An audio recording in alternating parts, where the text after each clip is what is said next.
Wanneer jy wil floreer, moet jy jou vooruitgang in meesterskap vier.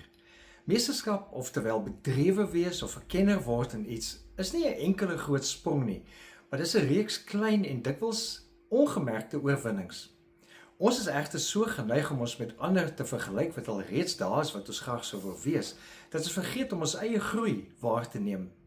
Dink net aan waar jy nou is in wat jy bemeester of bereik het, in verhouding met waar jy 'n paar jaar gelede was.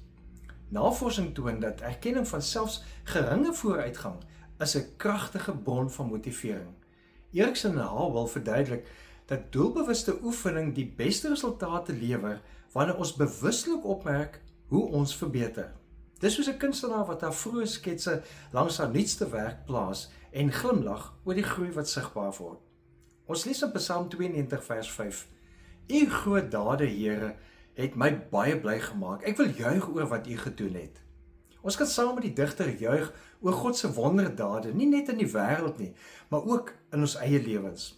Wanneer ons vooruitgang vier, eer ons eintlik vir God wat stoer is, wat ons versterk, wat ons help groei. Dink aan iets waaraan jy die afgelope, sê maar 3 jaar verbeter het. Dalk is dit 'n nuwe vaardigheid wat jy in jou werk gebruik. Dalk is dit iets dat jy meer geduld met jouself het, meer vriendelikheid met ander het. Dalk is dit 'n oomblik van erkenning wat jy vir iemand anders gegee het. Maar dan moet ons ook onthou, hierdie oomblikke van herkenning en erkenning van waar jy gevorder het, help jou om te besef dat groei nie die doel in sigself is nie. Dis 'n heilige gawe wat God ons gun en mee help om onsself en ander se vooruitgang te bevorder, om almal te kan floreer.